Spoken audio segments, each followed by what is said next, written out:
जैसा कि हमने पिछले वीडियो में भी बताया था कि रासायनिक समीकरण क्या होते हैं, उसके बारे में बताया था। ठीक है, आज भी है, टॉपिक है रासायनिक समीकरण, उसके बारे में भी बताएंगे। कह रहा है कि रासायनिक समीकरण को रासायनिक समीकरण द्वारा निरूपित किया जाता है, यानी दर्शाया जाता है। रासायनिक समीकरण के अभिकारकों और उत्पाद यानी जो प्रतिफल होते हैं, है ना, प्रतिफल में जो उत्पाद में पदार्थ के यानी प्रतीकों यानी सूत्रों का इस्तेमाल किया जाता है। प्रतीकों के साथ उनकी जो है भौतिक अवस्था जैसे कि ठोस द्रव गैस हो गया, सॉलिड लिक्विड गैस जिसको बोलते हैं, वे भी मतलब दर्शाए जाते हैं। ठीक है, जैसे मैग्नीशियम का जो रिबन था उसको वायु में ऑक्सीजन के साथ मतलब दहन करने पर मैग्नीशियम ऑक्साइड बन जा रहा था। तो जो मैग्नीशियम था, जो ऑक्सीजन था, ये हमारा अभिकारक थे, और जब दहन किया तो मैग्नीशियम ऑक्साइड बना, ये उत्पाद बन गया, रिजल्ट बन गया। ठीक है, तो उसको भी देखते हैं। सबसे पहले देखते हैं कि हमारा जो देखिए रासायनिक समीकरण है उसके बारे में भी कहा है। किसी रासायनिक अभिक्रिया में भाग लेने वाले पदार्थों को संकेतों एवं सूत्रों की सहायता से उसे अभिकारक का संक्षिप्त निरूपण किया जाता है, उसे समीकरण रासायनिक समीकरण कहलाता है। ठीक है, जैसे में हो गया, आप देख सकते हैं कि Mg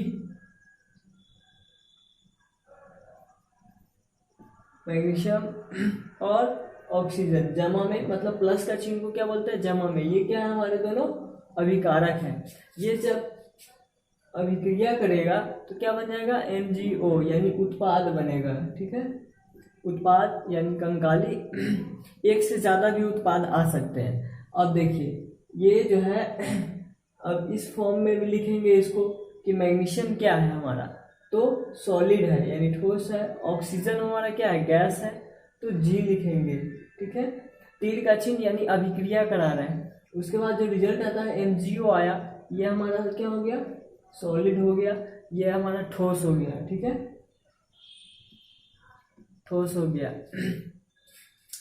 और इसमें था कि रासायनिक समीकरण को लिखने के नियम, यानी क्या क्या नियम है, 3-4 नियम ध्यान में रखेंगे। अभिकारकों के उनके अनुसूत्रों के पदों में रासायनिक समीकरण के बाईं ओर लिखा जाता है। ठीक है, और दूसरा है कि अभिकारकों के सूत्रों के बीच धन चिन्ह यानी प्लस का प्रयोग किया जाता है।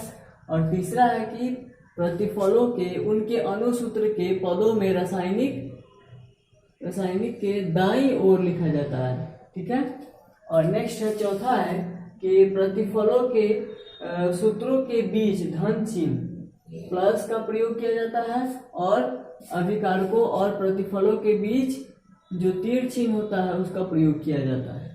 ठीक है, ये हमारा क्या हो गया, रासायनिक समीकरण के लिखने के लिए कुछ नियम है। ठीक है, और भी चीजें उसको देखते हैं।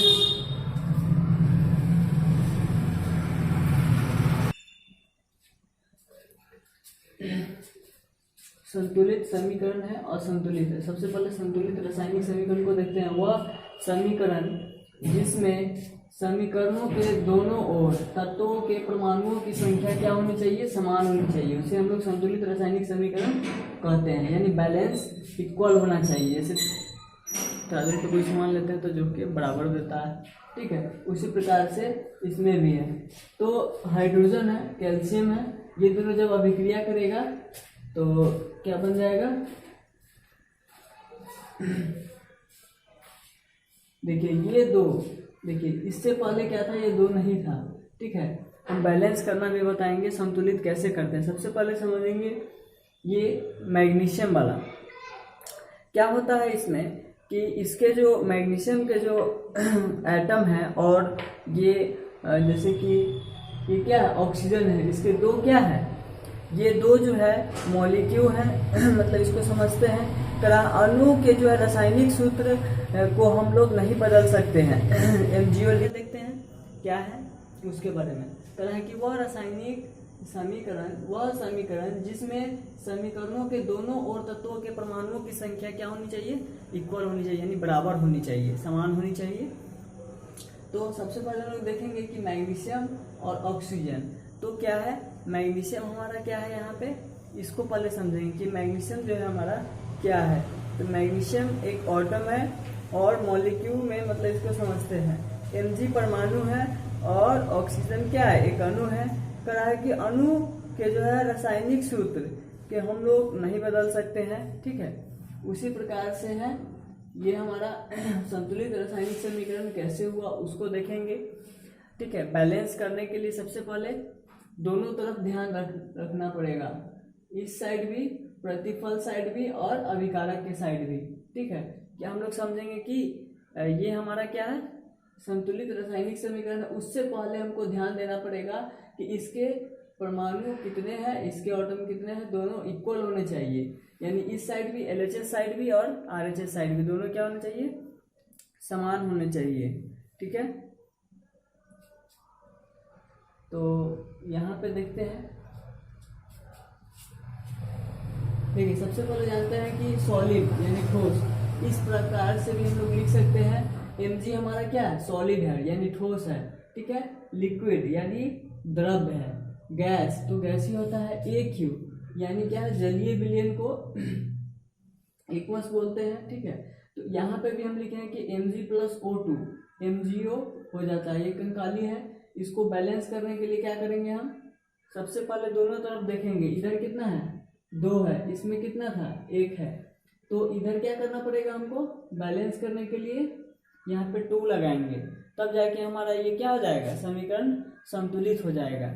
जैसे कि संतुलित समीकरण में यहाँ पे है, यहाँ है, देखिए।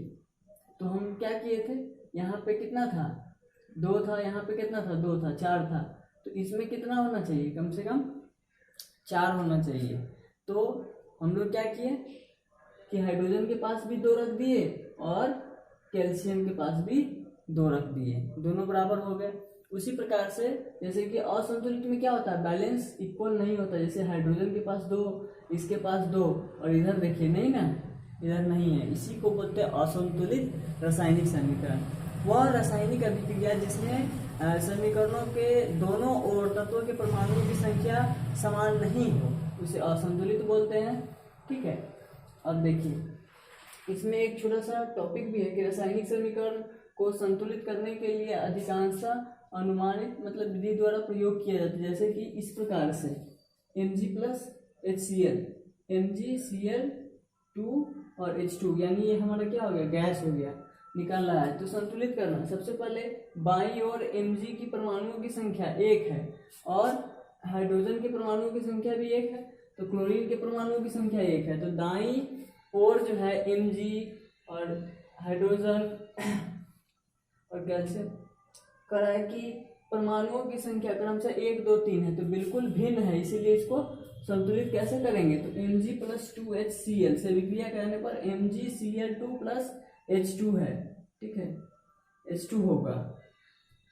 ये कैसे होगा, देखिए बाईं तरफ Mg का इतना है, परमाणुओं की संख्या 1 है, हाइड्रोजन के पास 2 है, क्लोरीन के पास भी 2 है, इस साइड भी देखिए 1 है परमाणुओं की संख्या दाईं ओर। इधर कितना था, नहीं था, तो 2 हमको करना पड़ा। इधर कितना था, नहीं था, तो इसको भी इक्वल करने के लिए करना पड़ा। उसी प्रकार से यहाँ नहीं था, ये क्या है हमारा लोहा है, Fe+4, ये भी नहीं था, H2O, ये हमारा जल है। जब हम कराएंगे तो लोहा ऑक्साइड बन जाएगा और हाइड्रोजन गैस निकल जाएगा। तो यहाँ पे हम लोग बैलेंस किए हैं, यहाँ पे भी नहीं था, इसको भी इक्वल किए हैं, MgO में भी नहीं था, इसमें भी किए, मैग्नीशियम में। अब देखिए इसमें भी था, इसको भी किए हैं, ठीक है, यहाँ पे भी है। और यहाँ पे भी समझेंगे कि Fe और 1/3 के यानी नहीं था, तो हम लोग क्या किए, अभिकारक में सिर्फ देखिए उत्पाद यानी जो प्रतिफल है, इसको बोलते हैं प्रतिफल, ठीक है। तो इधर नहीं था तो 3 से करना पड़ा, इधर 2 था, इधर 4 था, तो 8 हो गया। इधर भी नहीं था, इसको इक्वल किए हैं, इधर था, इसको भी किए हैं, ठीक है। तो ये सब हो गया। उसके बाद है, इसको हम सबसे पहले देखेंगे कि रासायनिक अभिक्रिया में जो है परमाणुओं की संख्या जो है रहती है, अर्थात रासायनिक अभिक्रिया पदार्थ का ना तो निर्माण होता है और ना ही उसका विनाश होता है। ये चीज़ हमेशा ध्यान में रखिएगा इस चीज़ को।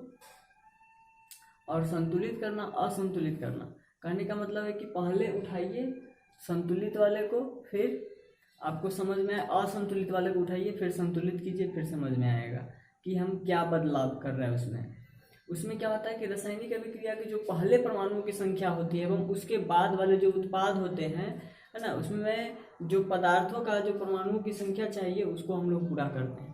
देखिए कह कि द्रव्यमान संरक्षण का जो नियम था इसमें है कि रासायनिक समीकरण को संतुलित करना क्यों आवश्यक है।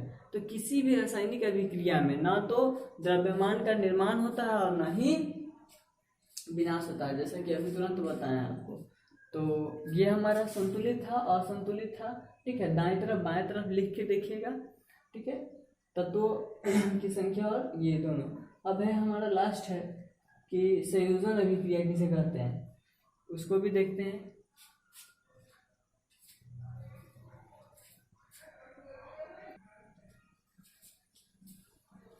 तो संयोजन अभिक्रिया क्या है कि वह रासायनिक अभिक्रिया जिसमें दो या दो से अधिक पदार्थ, तत्व या यौगिक परस्पर सहयोग करके एक नए पदार्थों का निर्माण करते हैं, जिसमें नए पदार्थों के गुण मूल पदार्थों के गुण से बिल्कुल क्या होता है, भिन्न होते हैं, उसे संयोजन अभिक्रिया कहते हैं। जैसे और भी तरीकों से हम लोग देख सकते हैं, जो इजी वे में याद रह सकता है, कहता है कि इस अभिक्रिया में दो या दो से अधिक अभिकारक मिल करके एकल यानी एक उत्पाद बनाते हैं, जैसे कि AB मिल करके C को बनाया।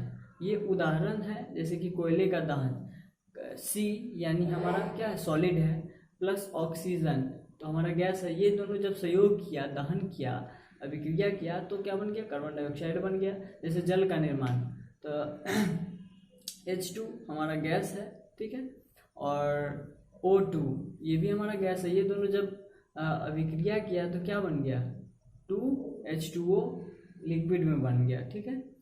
तो उसको भी देखेंगे। और एक चीज़ और है ध्यान में रखने योग्य बात है, इसको भी देख लेते हैं, ठीक है। तो कह रहा है कि जब दो या दो से अधिक अभिकारक आपस में मिल करके एक यानी सिंगल एक उत्पाद का निर्माण करते हैं, उसे हम लोग संयोजन अभिक्रिया कहते हैं। जैसे चूना CaO प्लस H2O से अभिक्रिया करके कैल्शियम ऑक्साइड बनाता है, बुझा हुआ चूना